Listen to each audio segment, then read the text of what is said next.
Finally, a source of raw, real, and honest information on healthcare issues that matter most. Welcome to BS Free MD. From the latest medical information to how to stay sane as a doctor or a patient, no subject is taboo, no BS is allowed. Now, let's welcome your hosts, Doctors May and Tim Hindmarsh. Hey everybody, welcome back to another episode of BS Free MD. Tim's got a little bit of a cold, a man cold, he would say, is a bit under the weather, but he's thinking of you. We have this pre-recorded podcast with Coach K, and we're super excited to bring you that this week. Coach K is an amazing guest, a dedicated advocate for holistic health, personal development, and lifelong fitness. Coach K has made a name for herself in the world of coaching, empowering countless individuals to break free from conventional approaches and embrace mindful living. In this episode, Tim and I and Coach K embark on a fascinating journey through the world of coaching and wellness, guided by her profound insights and experiences. We talk about the transformative power, really, of coaching and helping individuals achieve their health and wellness goals. She will also sort of give you some insight and share her personal journey and the pivotal moments that really led her to become a driving force in the world of holistic health. And Tim and I kind of delve deep with her into the core principles too that drive her coaching philosophy and discover how she has successfully merged her expertise with our own medical backgrounds to create a holistic approach to wellness.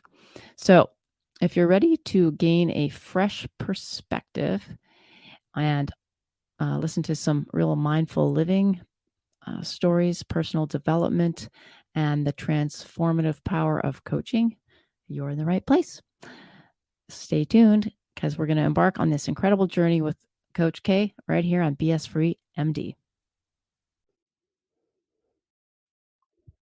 All right, here we are. I'm super excited for this episode. I think Tim is as well, since we get to hang out again and visit with our friend and Coach K, or Christina, as we call her, who has her own podcast, and we've worked with her one-on-one as our coach last year. So thank you for coming on the show. Yeah, with of course. us, Christina. Thank you so much for having me. I was super excited when you guys reached out about being on the podcast, and obviously had a great time coaching both of you last year, I think that was.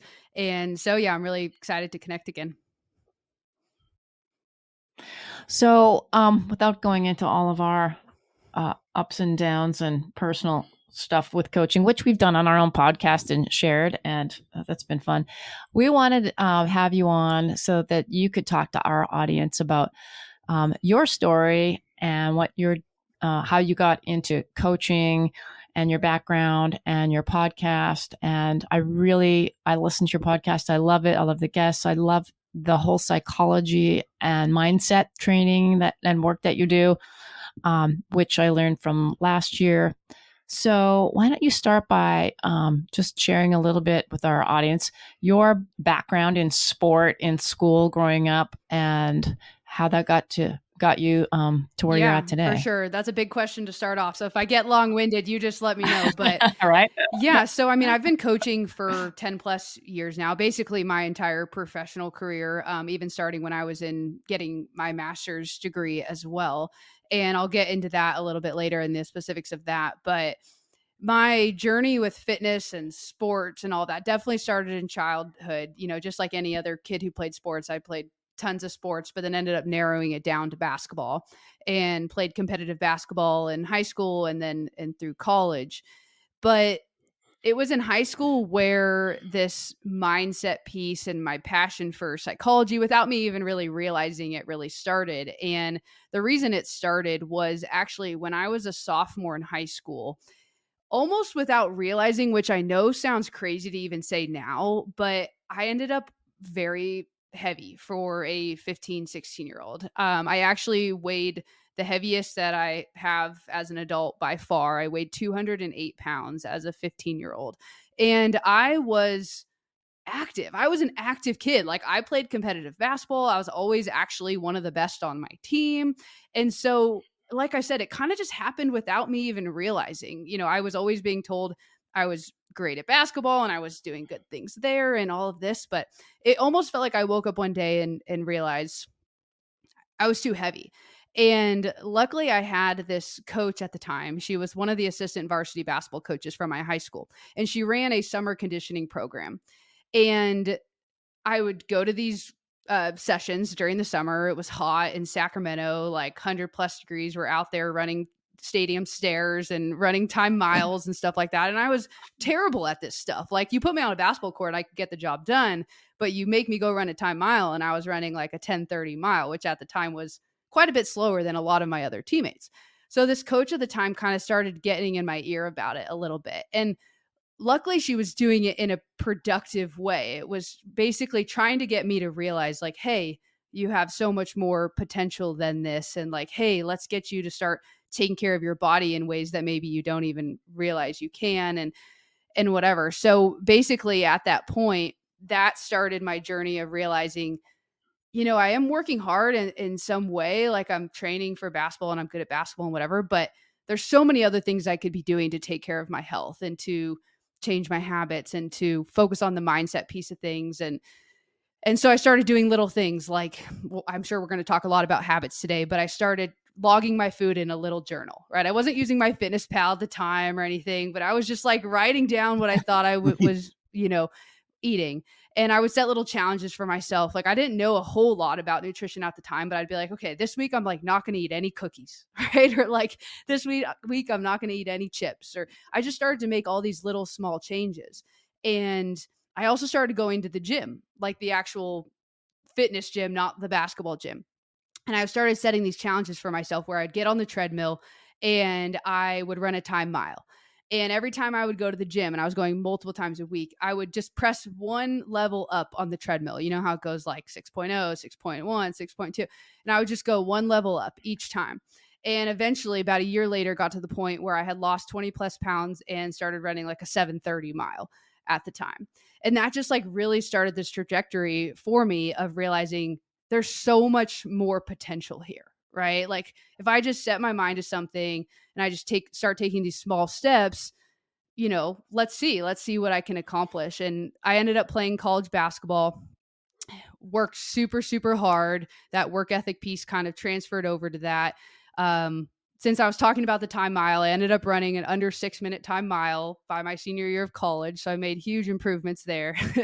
And I ended up being an All-American college basketball player. So, I definitely thank a lot of my mentors and coaches in high school and stuff like that. But that definitely started this trajectory for me, like I've been saying, about how important habits are, how important the mindset piece of things is, and just realizing like we have this ability to do really cool things. And so I decided I wanted to get into coaching, and that started off with collegiate basketball coaching because that's kind of what I knew at the time.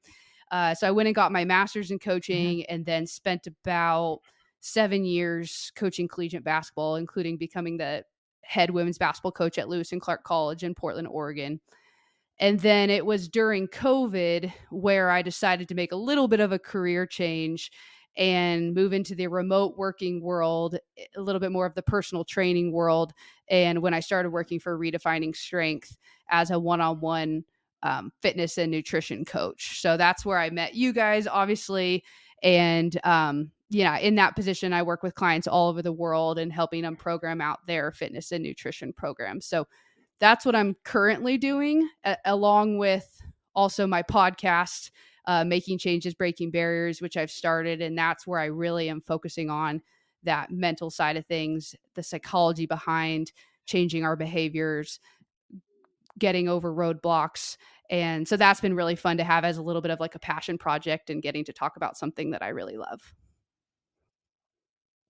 So I want to ask about your high school coach that sort of gave you the wake up call, because we have seen in our practice and in our personal life some really devastating damage done in high school sports.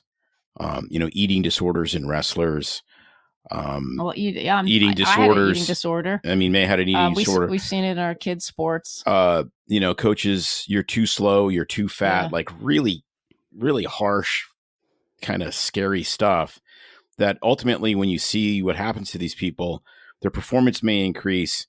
They become very neurotic, and then you see them, years later, and they just gave up. They're just like, if this is what it means to, be fit and be disciplined, I'm not going to do it. I'll just eat whatever I want. And it's very sad.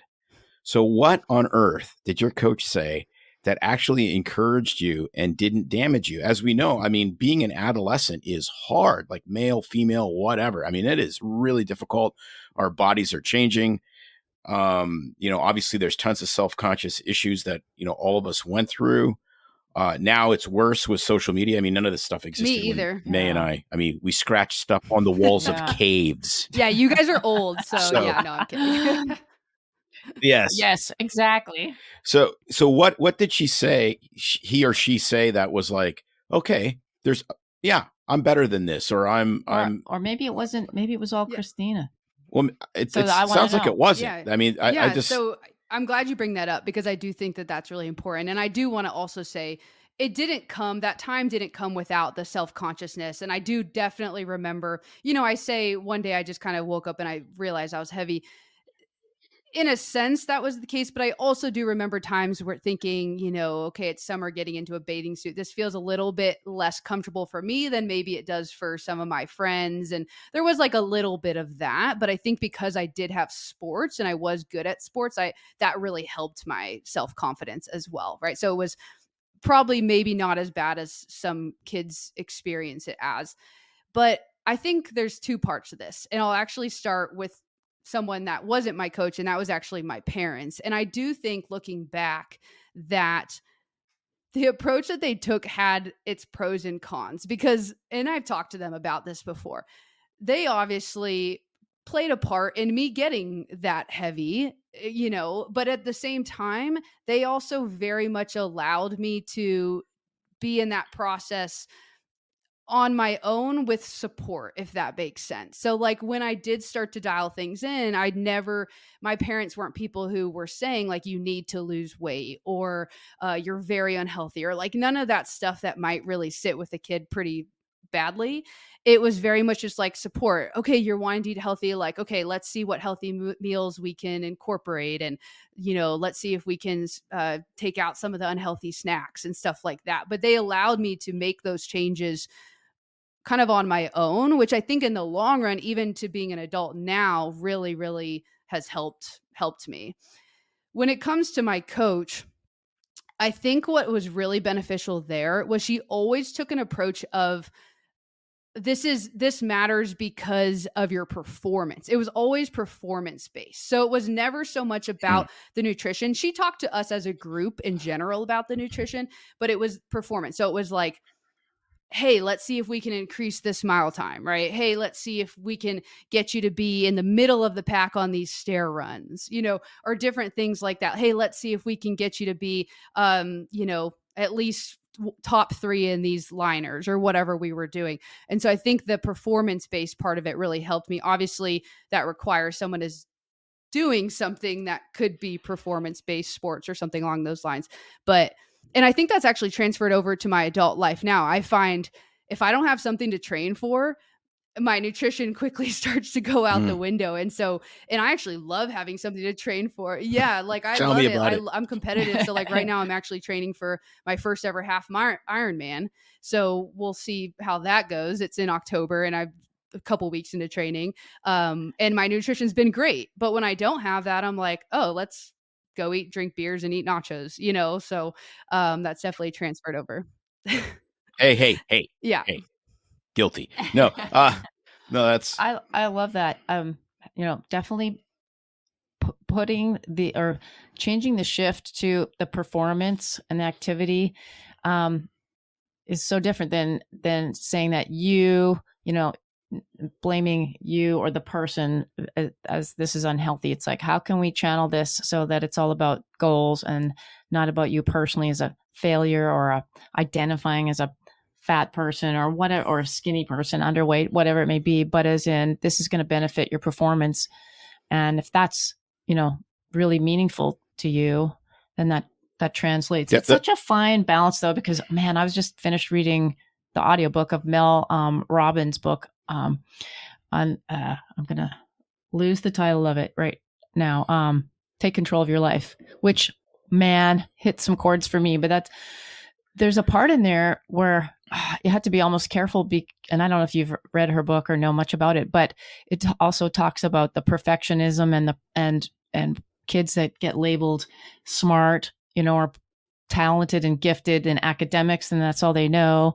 So then once they start to fail at something, they feel like they're a failure. And I guess that could happen in sport too, right? It's like once you've reached or maxed out your potential, and we see this a lot in high school sports in kids, they max out in high school athletics, and then they don't make a college team, and then it's over, and then they're like, well, I guess I'm over as a person because I've maxed out my potential. So that'll be interesting to pick your brain a little bit on what you think, especially that, when people, because most kids aren't going to get athletic scholarships to colleges compared to the number of kids playing like Pop Warner to then whatever high school sport. So how do you shift that psychology and that level of thinking from high school athletics to, okay, I've maxed out my school potential. How do I keep this as a lifelong skill in sport and not just identify or lose your identity as a kid where it's all over? Yeah. If that makes sense I've at all. listened to a few of Mel Robbins' podcasts. I have not read her book yet, but I need to do it. It's definitely on my list. But I do think it's a super fine balance. I think one thing to remember, and I've never was really in youth sports a whole lot, but I was in collegiate sports. And you still get, those kids are still young, even though most of them are over 18, they feel young. And I think it's a very fine balance. And I think one thing that was always very huge for me, even just as a coach in general, is realizing that every kid is a little bit different. And like, there may be a kid that wants to wake up at 6 a.m. before school and train with their parent who was also a collegiate athlete, and they're excited about it and they're excited to do it. Maybe they have a day where they're not, but for the most part, like, this is something that they want. And so, yeah, let's push them. Let's help them, towards their goals of being in the WNBA or whatever it is. Right.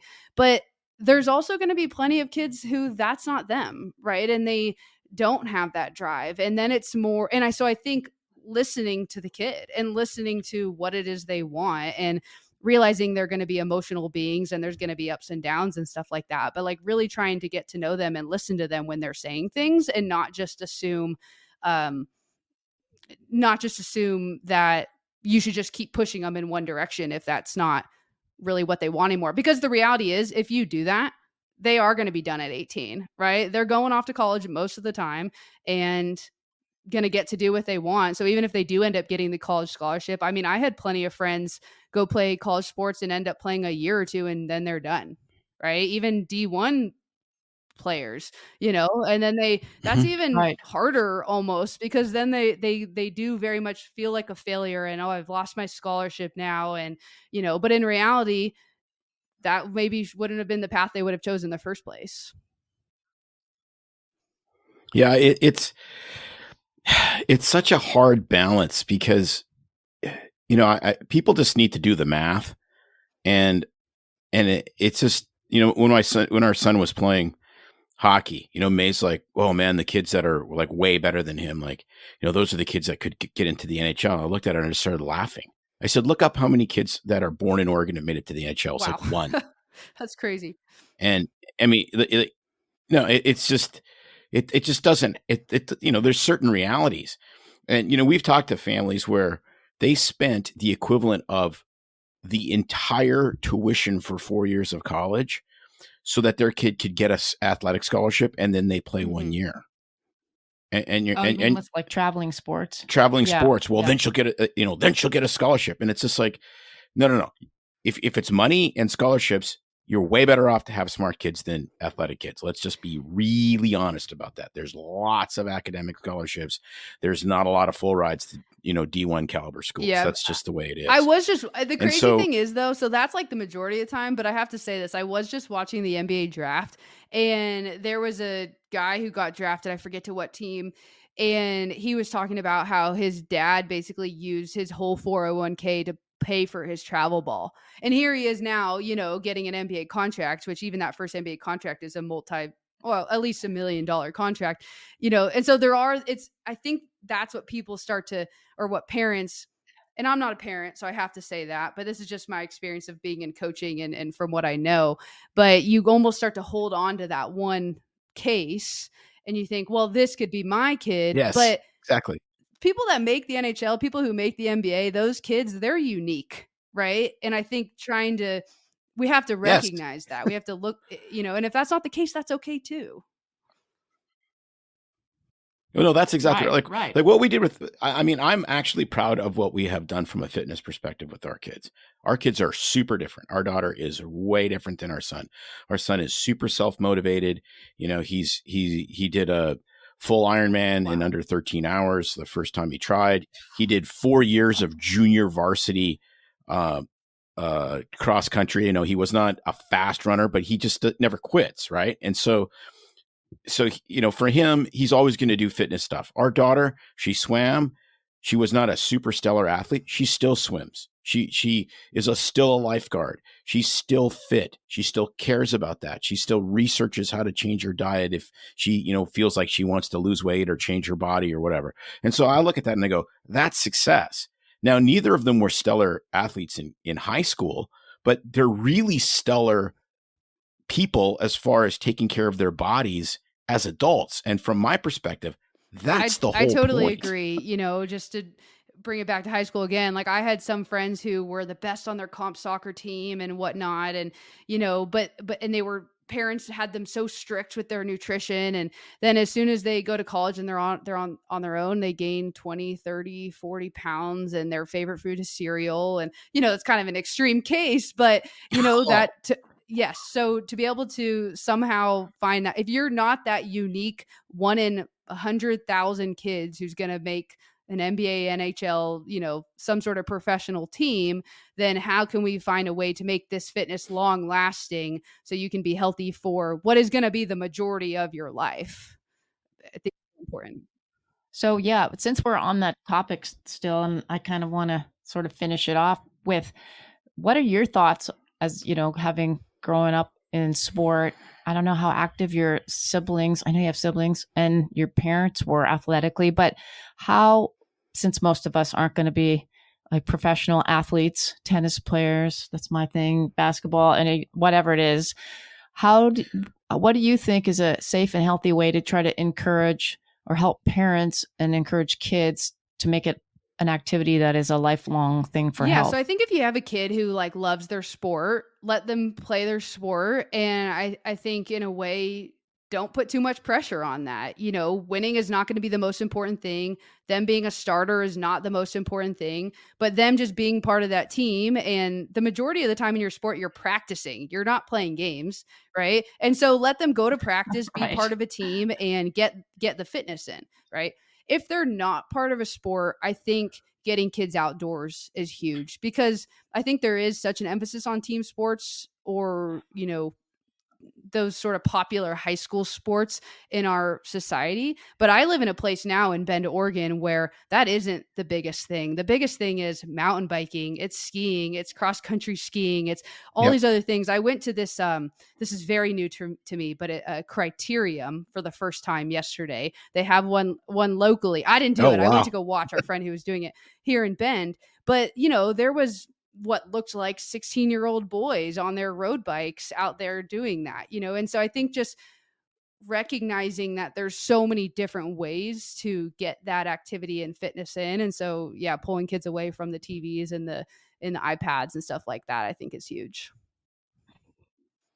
I mean, like playing outside, like we used to do, where you're kicked outside. Right. But most of what we do as adults is not, if it's athletics, is not team sports, right? I mean, I know some people that do play pickup leagues in basketball, golf, if you want to call it. It's not really a team sport, but people get together to do it. there's a few others. Like I did curling in Canada, but for the most part, as adults, we are doing individual sports in groups. And so, yeah, I'm just going to call BS because it is BS for MD on curling. It is super fun, but any sport where in between your turn to throw the rock, you can smoke half a pack of cigarettes is probably not really the activity that we want to promote. Come on, that's smoking and drinking is an advantage in curling. So you can whatever you can do. That I always mock her for that. You can do that in golf with your cocktails. Although the sweeping is quite vigorous. Making fun of me, whatever. The sweeping is quite vigorous. Synchronized swimming, however, because I was a state provincial level synchronized swimmer. You can't really do that on your own either. I guess you could, but then it's like a Saturday Night Live skit. Right? Yeah. Well, May grew up in a place like literally people would have a cigarette in their mouth whilst they were sweeping the rock. I think it also depends on people's age, right? So like when you're 30, curling, golfing may not be the activity you need to necessarily keep you totally fit. But when you're 70, if you go and walk a golf course and have a full range of motion on that swing, I would say you're doing pretty good. So I don't know. It might also depend on that. See, I got backing. No, that's exactly. Oh, I mean, golf course about 5 miles. I mean, that's a serious walk. Yeah. It's 5 miles and about 18 beers though. So that's the other side. That's how I would play if I go play. I mean, I don't really go play, but if I got suckered into it, that's what I would be doing.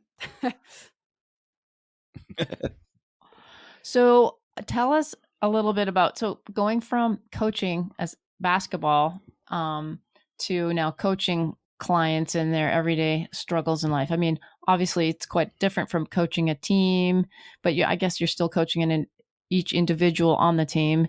What have you sort of taken from that experience coaching basketball and sort of are using in coaching clients? Any thoughts or tips on how you've used that experience?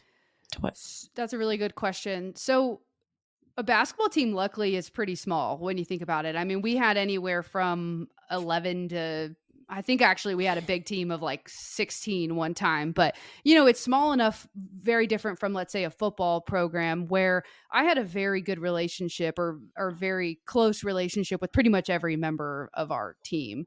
And so with that, I think one of the strengths that I had, and I had some weaknesses too, but one of the strengths I had as a college basketball coach was I was a player's coach, and I did get to know each person on a personal level. And I really tried to figure out, it takes time, but I tried to figure out what was going to motivate each person, what was going to demotivate each person, what was going to frustrate someone versus what was going to, get them to perform their best. And like I said, that takes time, but I think that really translates over to my clients now.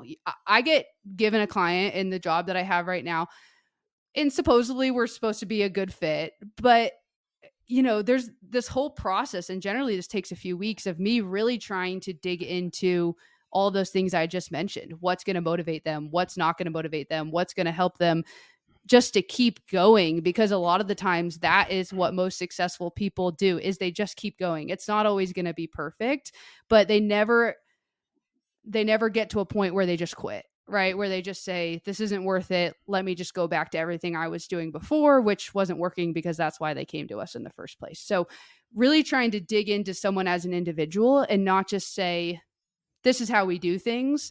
This is how change works. And this either works for you or it doesn't, I think is something that has really transferred over, in basically any coaching role I've had. Yeah. The thing that we find so tough in medicine is it's in the coaching world, people come to you because they want to change. And so you can kind of say, hey, this is what's worked for other people. I'm happy to help you out. I'm glad that you're here. But there's a point where if people just don't want to take your advice, then it's just not going to work and they can go someplace else. When I see my primary care patients and I have a small primary care panel, I'm seeing people that have absolutely zero motivation, like none. They're there because their blood sugar is too high or they're whatever. And so to say to them, we can do all of this without medications, but this is what it's going to take. It means nothing. Like it's like going to one of the homeless camps and saying, we're going to start an aerobics class, and the first thing we're going to do is take away all of your drugs. It's like, okay, if they were really motivated to change, there's lots of ways to change. And so I don't know if you have any tips. It's like, what do you do for people do you ever work with people that are just essentially entirely disengaged, but are there anyways? I'm like, do they really show up on your doorstep completely disengaged? I can't imagine that, but we could be wrong. I mean, that's always been my frustration. Like, I have a lot of engaged patients, and most people are at least somewhat engaged. And when you throw the bone out there, it's like, we're going to start getting rid of pills. My mission is for you to be off of all medications. They'll perk up. Some people, it's just like, whatever. And I'm just like, we throw a lot of money away in American healthcare on people that are just like shrugging their shoulders. I mean, May showed a video to me yesterday of the heart attack grill where a guy was literally lifting up he's 380 pounds. He's lifting up his shirt to show his bypass scars as he scarfs down 9,500 calories. I'm like, let's celebrate that. But you shouldn't have health insurance. Really tough question. First of all, I do have to ask because I'm curious, and I haven't gotten this update from you guys. Are you guys in Florida now, or are you still in Oregon? Okay. No, we are still in Oregon. We are heading down in the fall, so we're still here. We sold our house, moved into tiny house, I call it, in town. Okay. So we are still here, heading there in the fall. So you still have your patients that you've had for a while. Got it. Okay. Mm-hmm. Yeah. Yes, so. yes. I'm going to throw something out there, my thoughts, but again, I'm sure you guys have thought of this, and this is your profession, not mine. But if I was getting a client, it's hard to say I would get a client who's totally disengaged, because the way our program works is they are paying a lot of money. So you would have to assume there's like a little bit of motivation there. But if I was getting a client who was on the low end of engagement and who seems like they're coming to us for some reason that they're almost being forced to, or something along those lines, I would really try and dig into what they do care about, and I would keep that conversation going for as long as I could. And that would be a something I would be able to do, and maybe you guys wouldn't in the profession that you have. But I would really try and get them to dig into what matters to them, what their priorities are, what a desired future would look like for them, right? Just try and get them to like dream. Hey, say don't think about logistics. Don't think about any, like, what would you want your life to look like 5 years from now if you could? And I think sometimes there are people, I do that all the time. I feel like I almost do that every day, but that's also just the world that I live in. I feel like I've gotten some clients before who have never thought about that, who have never just dreamed about what their future could look like if they didn't think about all the roadblocks they might run into, or money, or all the logistics. And yes, those logistics matter, but just getting them to think about that a little bit and what they actually care about, I think would be the first step, I would take. Because like I said, some people don't do that. Some people get so wrapped up in taking care of everyone else that they just don't even think there's a possibility that they can take care of themselves, or they've just given up completely in some way for some reason.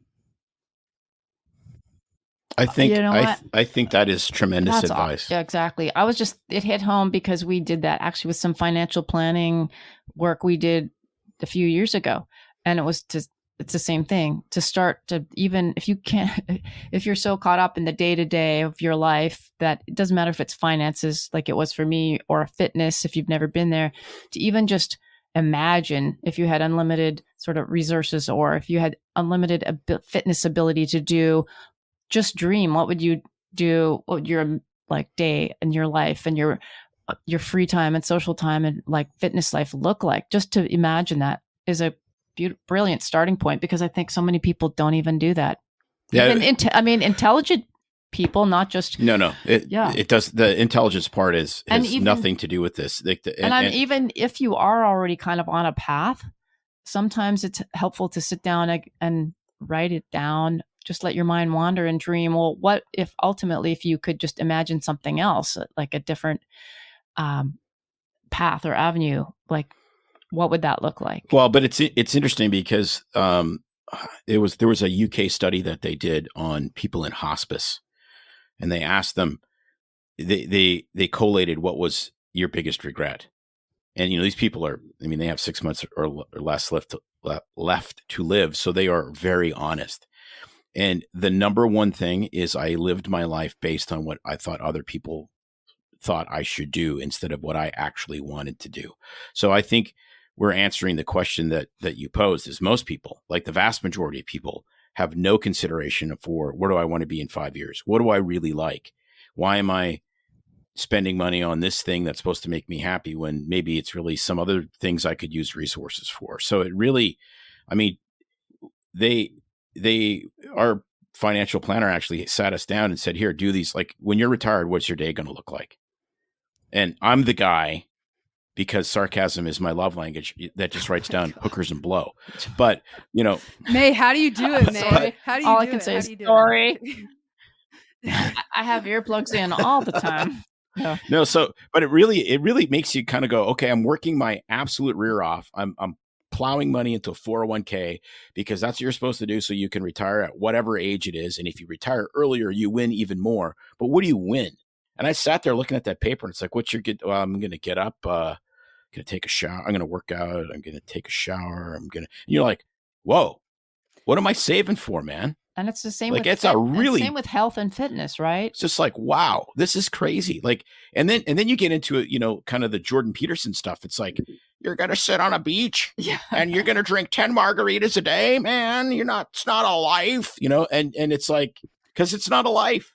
And so it really was just an amazing wake up call. And I'm like, perfect. Thanks. I don't need to retire now. I'll just keep working. Yeah, I mean, that's if there's not something that's super exciting to you about retirement, that's different than what you're doing now, then exactly, like, don't put so much money into that 401k. I know for me, if I don't have some sort of fitness when I'm retired, then I'm not going to be happy. Right. And so when I'm thinking about what I'm doing on a day-to-day basis for my body, one of my goals is when I do retire, I'm fit enough and healthy enough, and, my joints are all feeling well enough that I can go out and hike a ton and bike a ton and even still maybe run and swim and do all these things. Because if I can't do that, then, I'm doing something wrong right now, in my opinion. And I also wanted to say, Tim, I think what you were describing there, I've heard of it as your ideal self versus your ought self. And your ought self is like what everyone else, what every other thing thinks you ought to be,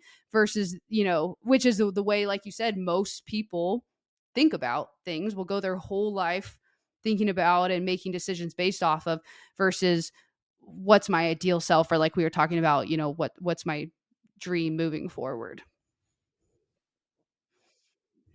So I want to keep kind of going down that avenue and have you talk about a little bit about, so what happens, do you deal with this a lot where people are on a, I know the answer to this, but are on a program, they're motivated.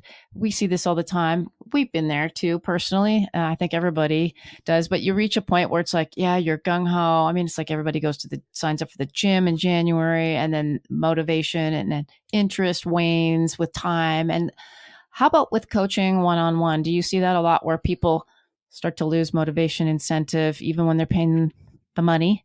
There's a lot of incentive there. And how do you help people realize it's not always about motivation, but it's about routine and getting through the hard times? So how do you help people through that? You guys have heard me say it. I say it on my podcast. I say it in my classes, within my job. I say it to my clients. Motivation is crap. Right? Motivation is crap. It's one of those feelings that's fun. Like, it's a cool feeling when it comes, we don't necessarily want to stop it. When we have motivation, let's take advantage of it. But it does not last. It will only last for a temporary amount of time. And so if we are relying on it, at some point when that motivation dies down, we're just going to basically stop whatever we're doing. We're just going to resort back to old habits, old routines, the old way of doing things. And so to answer your question, yes, this happens quite frequently with a lot of the clients that I work with, and I never fault anyone for it. I think it's something that we haven't really been taught to deal with or taught to think about. But I think it's a really important thing when it comes to making any sort of change in our life, whether it's fitness and nutrition related or something else. You even talk about producing a podcast. When I was starting to think about producing a podcast, I read some stat that like 95% of podcasts don't ever make it past the 20th episode, right? Someone's like so excited to start a podcast and they produce 10 episodes and then they realize it's kind of hard and they run out of things to talk about it and then they just stop, right? That motivation has died down. Have you heard of hyperbaric therapy? If you want better circulation, oxygenation, or respiration, Turn up the volume. everyone appreciates the increased energy and clarity. Athletes, say goodbye to those PRs because you're going to blast So them. how does it work? We load your body with oxygen. That means Less inflammation, fewer allergies. faster healing, and more. Come see us, 1200 Executive Parkway. You know, the Upside Down building. Call us 541-636-3278. That's 541-636-3278. We have some incredible deals. Heal, build, and thrive With New Leaf Hyperbarics. Got air? Yeah, it's a lot of work. I think it really reminds me of when you fall in love with someone, all the sort of the lust, all those fantasy feelings, just like in movies. Yes, May is going on her 32nd year. But for real, it's like She's like, I know all fiery about ball this. of lust. I know everything about falling out of love. That's what you say. But you know what I mean? It's just because you don't have the butterfly feelings about the new gym, the new coach, the new athletic wear, the motivation, the fun motivational feelings. I think if we normalize and really emphasize that motivation is just can be a fleeting thing that comes and goes and ups and downs, but for the most part, it's not about motivation. It's about, well, I'll let you take it from there, about setting goals, following through, putting in the hard work. I mean, no matter what you do, I mean, we can attest to this in going through med school. Do you think we were motivated to study all the time? So what do you advise and how do you help your clients that are really struggling? Yeah, so through I'll that? talk about something real quick briefly, but I have what's called the DARE method, DARE. And I think this is an important, and it's the method to change. I think this method is important, every piece of it, but there's one piece of it that I think is the most important. So anyways, the D stands for discover your mountain. And that's all about that kind of dream reality that we want to think about. Like, where do we want to go? What path do we want to be on? Ideally, not based on what other people are saying, and so on. So that's really important, first of all. By the way, when you're motivated, it's fun to sit down and write all those things down. Okay. The second thing is actions for alignment. So this basically is like putting the plan together. It's one thing to dream about it and write the plan and all of that. It's another thing to actually go out and do it. I was listening to Brene Brown on her podcast a while back, and she was talking about how she's really, really good at discovering her mountain. Like she'll research the best personal trainer in her area for weeks, and then she'll get all the right equipment and she'll get her gym set up, and then it will be like time to actually go into the gym, and she'll be like, I don't know if I want to do this. Right. So there's the actions for alignment. Then there's the roadblocks. I'll come back to that. That's like the barriers. And then the last thing I always talk about is the endless beginning, meaning even when you reach that mountaintop, that's not the end, right? Like, where do we go from there? So the roadblocks piece, I think this is the most important piece, and what ties into motivation being crap, because a big roadblock for people and with my clients that I find is they have not learned the skill of dedication and commitment to something and how hard that is. We talk a lot about sustainable habit changes in our program. And I think sometimes when I talk about sustainable habit changes, my clients think, oh, well, if it's sustainable, that means it's going to be easy. And the reality is that is not true, right? Sustainable means it ends up being something that you just feel like is the right thing to do. So you just keep doing it over and over again because you realize this is the path I want to be on, and this is what's going to make me the healthiest version of myself and all these things. But that doesn't mean it's easy. It's not easy to stay dedicated to something. It's not easy to stay committed to something. It's going to be really hard. And I think when people can come to that realization, like I've had clients literally tell me before, when I realized and really convinced myself that like getting up at 5:30 a.m. to get my workout in is really never going to feel easy, then it actually became a little bit easier to do it, right? Because you change your expectations of what the reality is. Well, that's huge. I love that. No, that's exactly it. I've often thought that what we should do is we should tell people how hard this is.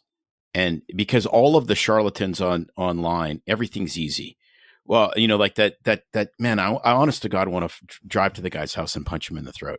He has some shred something or other supplement, right? Which is, it's not your diet, it's not your exercise, it's not cardio, it's not going to the gym. And he's sitting there eating he's got like an 18 pack and he's eating a donut. It's just taking this, shit that he sells, right? And you sit there and you go, okay, so you're trying to I can't stop cussing about this because it's so entirely harmful to people.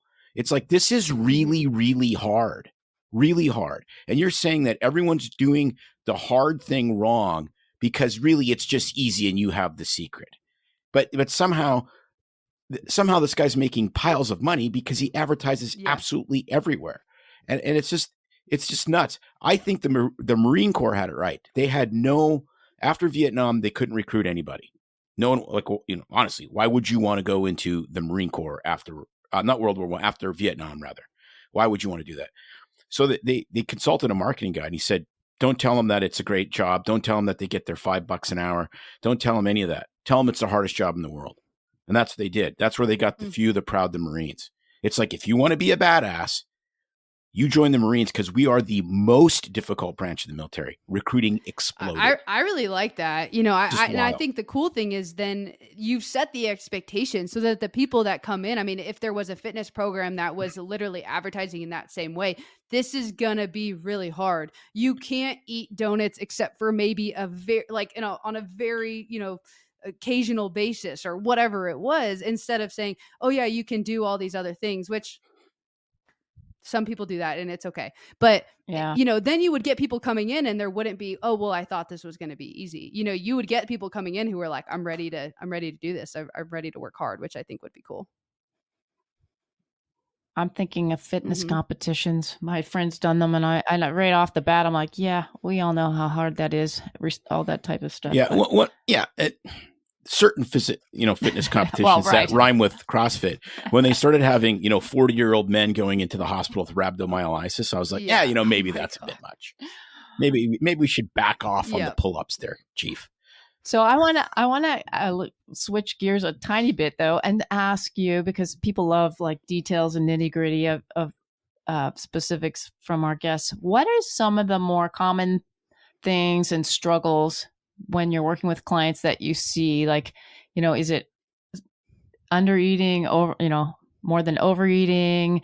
I don't know, specific things. Yeah, too much cardio, too little cardio. Tim never believed in stretching for the first 50 years of his life, and now he's starting to see the importance. I still don't really believe. Anyway, the data's not there. The fastest way to flexibility, you can disagree with me, and you're probably right. Let her talk. Is exercising in the full range of motion. And that's really critical. If you don't want your back to hurt. No, I agree. I actually have that as personal experience. Before I started doing any mobility, I put, and I actually don't even know if I would recommend this to my clients because I'm not there to watch them, but I kept putting heavier and heavier weight on my back, which put me lower and lower and lower over time. And I actually have a very deep squat now.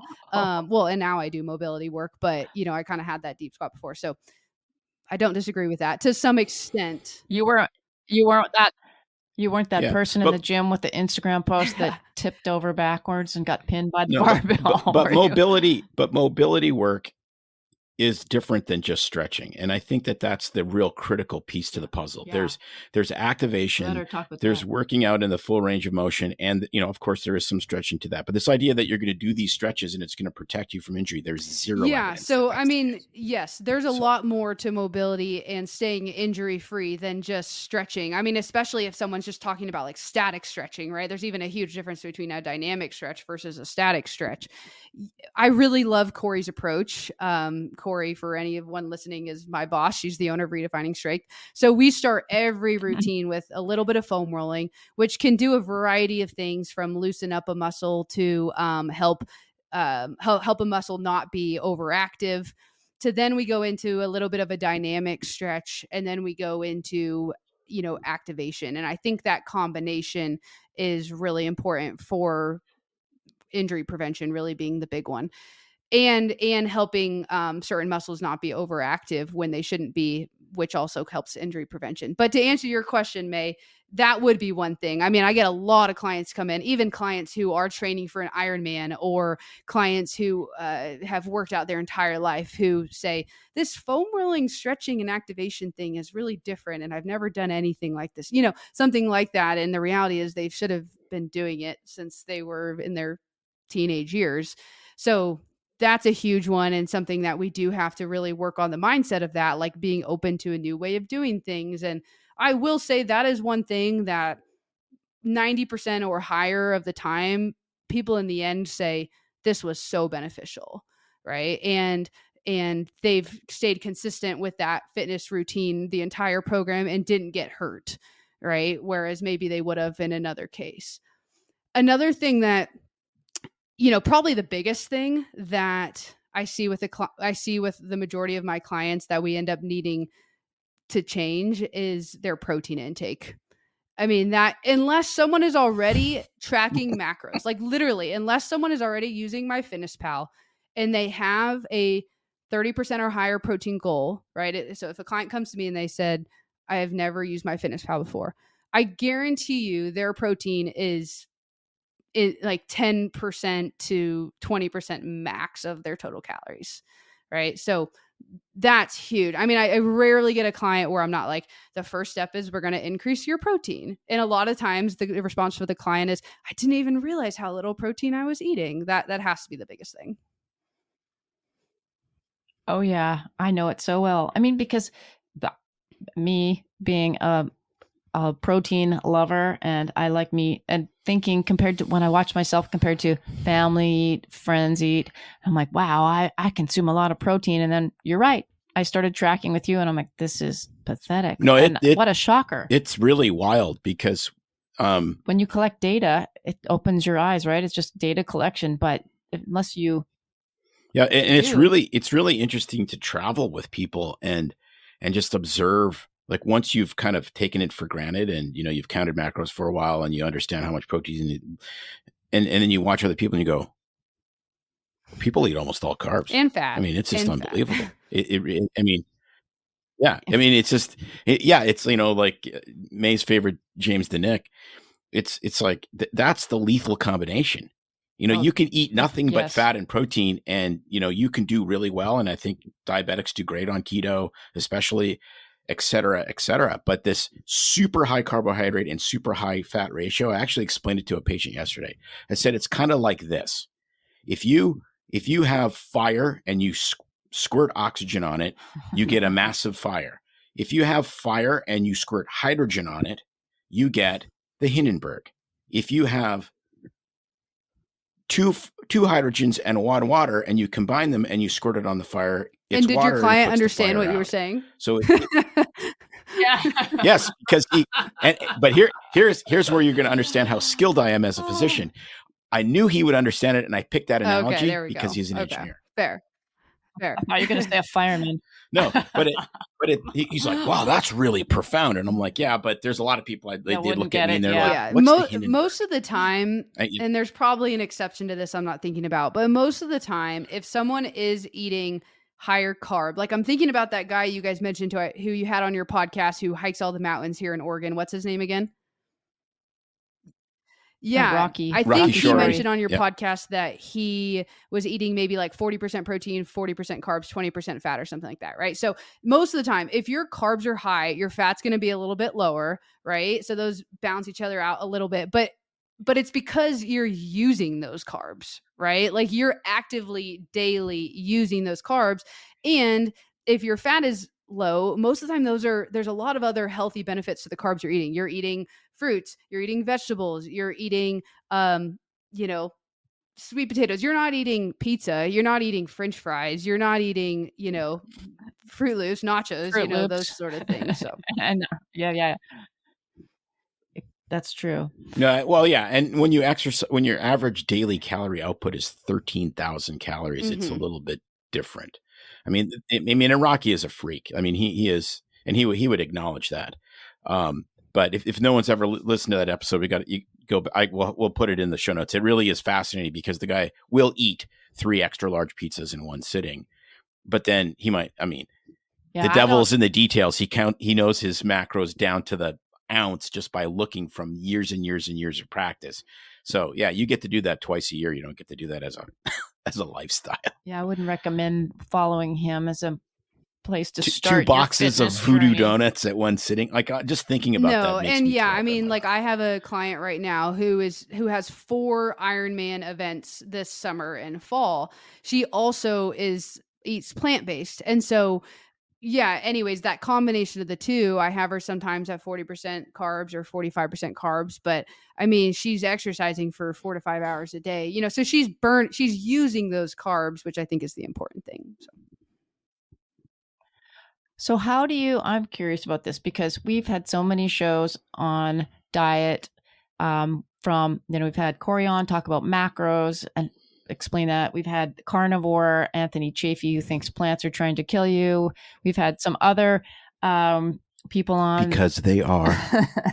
Life Like Jake, where he actually competed bodybuilding on a plant-based diet. And it's now gone full lion for a while, just eating like a lion. And then we've had immunologists talk about curing your health through plant-based diet and the whole gamut. So we believe, I mean, it really is individual. What people have to figure out what works best for their bodies.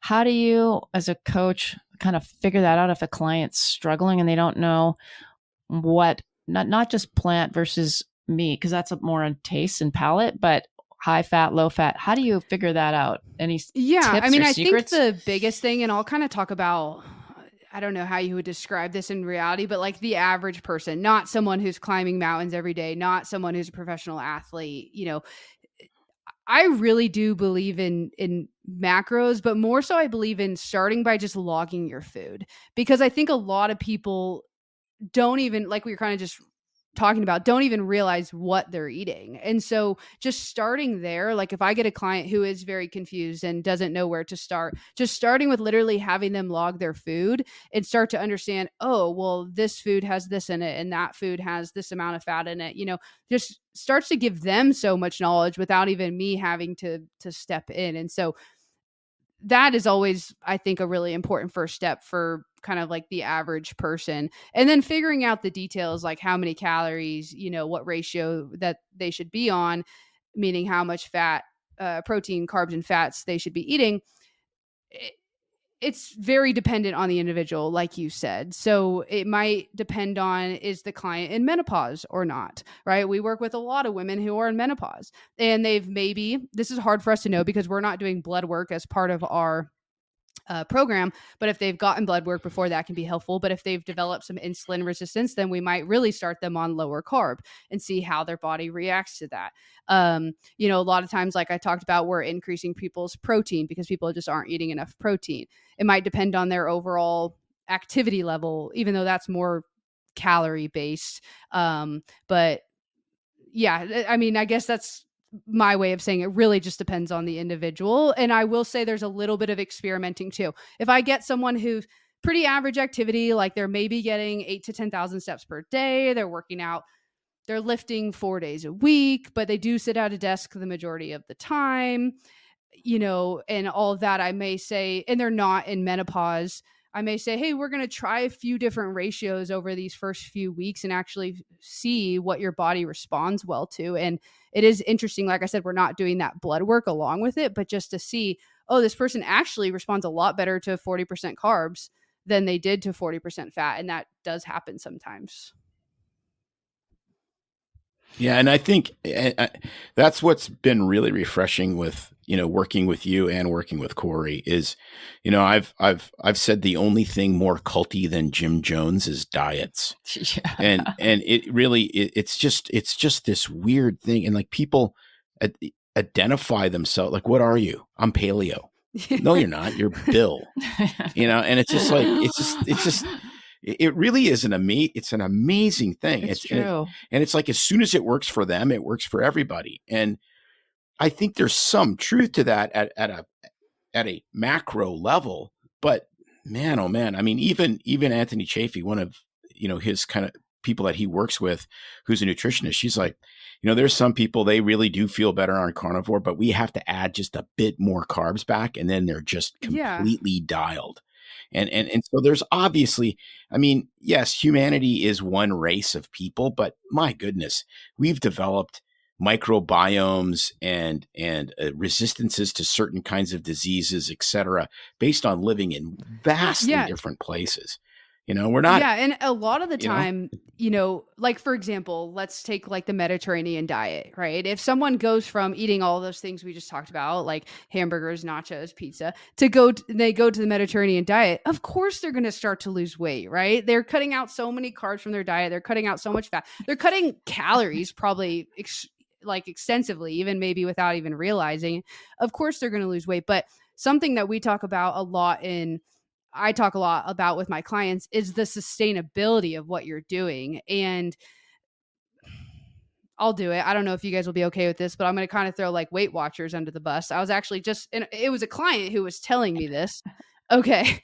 It was a client who was actually telling me this. And she was telling me that she had done Weight Watchers in the past and she actually would lose weight on it. But then whenever she would try and wean herself off of the program, she would start to gain the weight right back. And she was realizing, because she was always going off of their point system, which works when you're in the program, when she would go off into the real world and look at a nutrition label that doesn't have points, it has calories, it has protein, it has carbs. She's like, I don't know now what to do. Right. And so in that sense, that wasn't sustainable. That wasn't something she could keep going with. And so that, regardless of even someone's macros and what they are, that's something that we focus on a lot of in our program, is like building the knowledge base.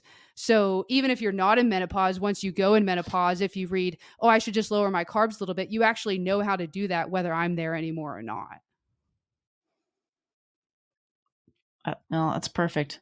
It's just the basic educational stuff that, I mean, having a science background, I'm like, who doesn't know what carbs, protein, and fat are? But a lot of people. Most people don't. But, it's really interesting. If you get back to ultra endurance athletes, this was back 1998. We were at the Ironman in Hawaii, and we did a medical conference there.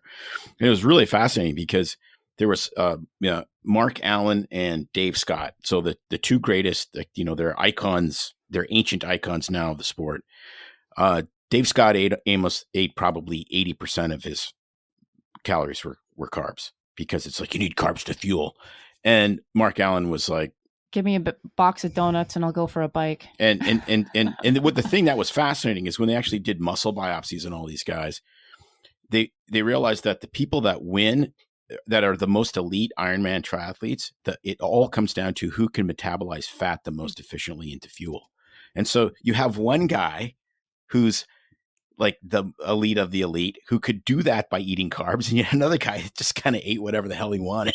And it was just like, man, it's so, I mean, like Bill Rogers would run 10 miles in the morning and 10 miles in the evening, and then he would eat pizza with mayonnaise on it. That's gross, first of all, but yeah. That is really gross. That is why, we don't obviously go to those big of extremes, but when I talk to a client, like on the very first call, I always try and throw in, there's going to be a little experimenting that we're doing with this. There's not like and that's also kind of makes it a little bit hard when a client leaves. They're like, what should I do? And I'll always give them suggestions. And again, like I said, they've built up that knowledge base of at least knowing generally what they could do, but what works now might not always work either for your body based on how it's changing and stuff like that too. Well, and activity levels and what sports you're doing. I mean, there's a million different variables. Right. Okay. Well, I know we're running out of time, but I have to get you to talk a little bit here about your podcast, which I love, Making Changes, Breaking Barriers. Can you, share the inspiration for wanting to do that and not just helping people through coaching one-on-one? Yeah. So my podcast is called Making Changes, Breaking Barriers. You can check it out on pretty much any podcast platform.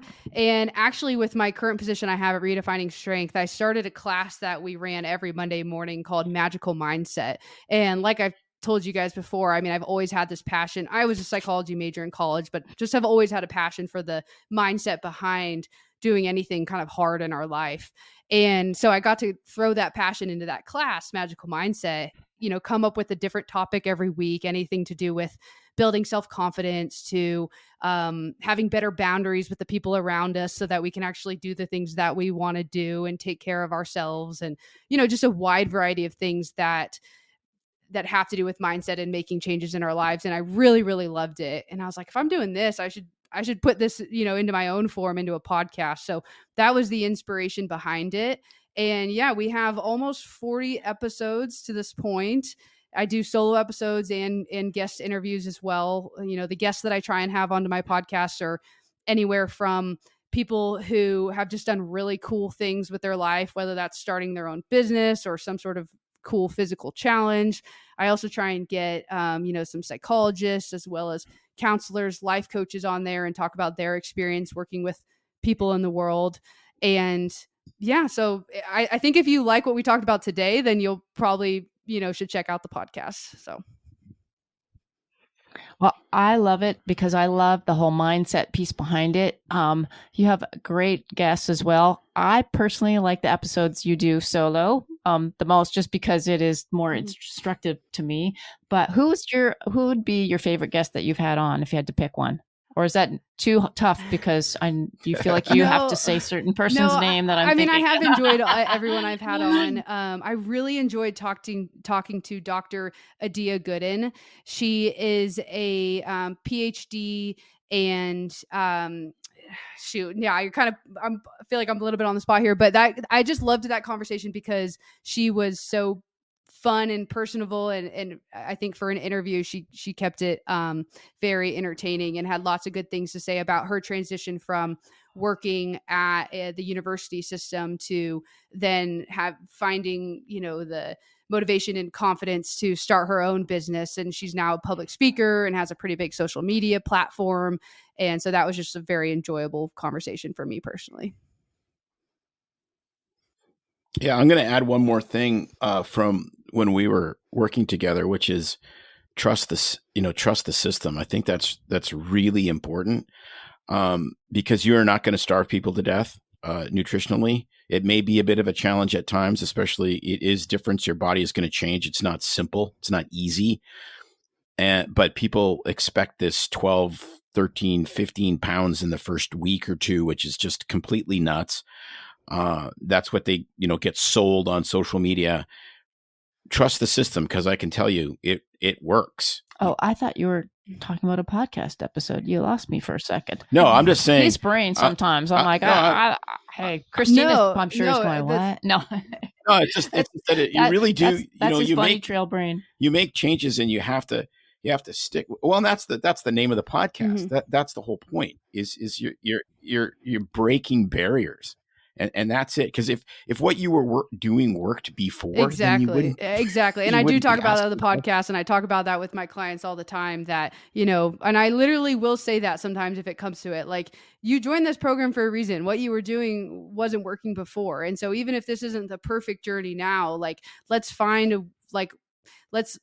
focus on the small wins and see the progress that is actually happening, as even if it isn't exactly like you wanted it to be. Yes, right. I love it. I find if you add lard ass after, it helps people. Man, I might lose my job. Don't give me that advice. So, some people are into that negative reinforcement. I don't know. It's kind of sick and twisted. No, but it is weird. Like, people think they can, like, even in business, like where you have to come alongside your coworkers and coach them. People actually think negative reinforcement is helpful. Yeah, it's militant style. You wouldn't weird, do it. Man. You're not training your dog to not. Yeah, that might be. I might hit my limit like with that as a coach. So yeah, I'll try and coach each individual like they want to be coached. But yeah, that may be a limit for me. So. Exactly.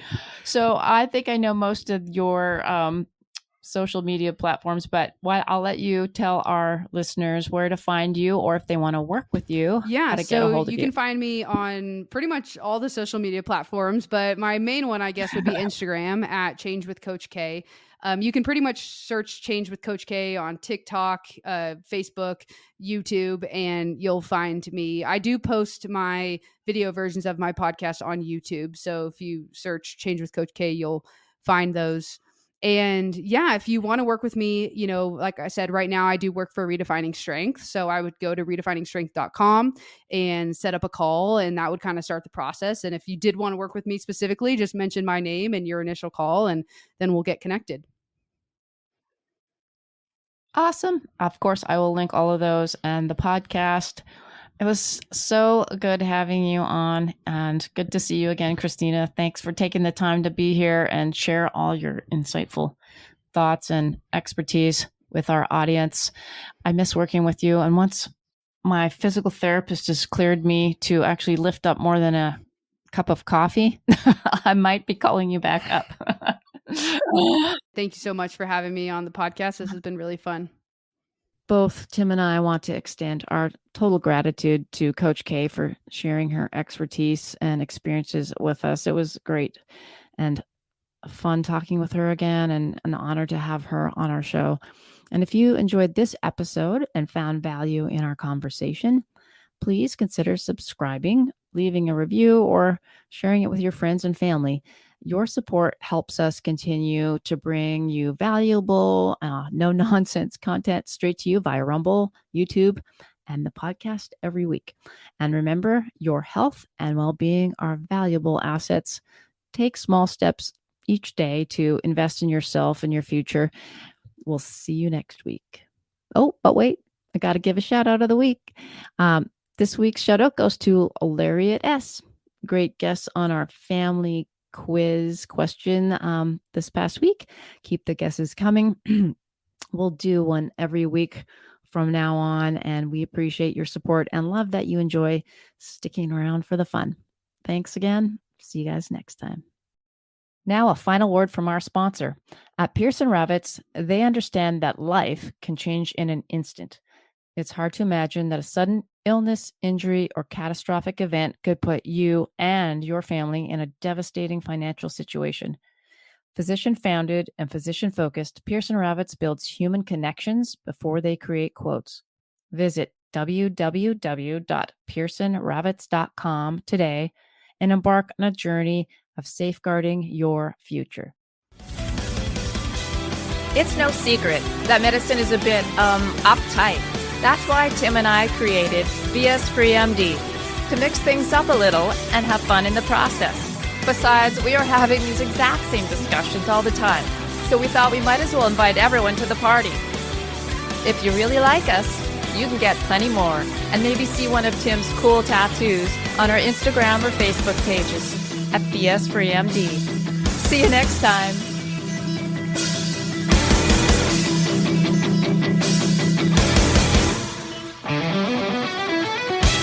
But we try to keep BS Free MD as raw and real as possible. We can't be held responsible for any medical decisions or discussions had as a result of what you've heard on the show. We know, bummer. But the truth is, we really do care about your questions. So feel free to reach out to us by email at doc@bsfreemd.com.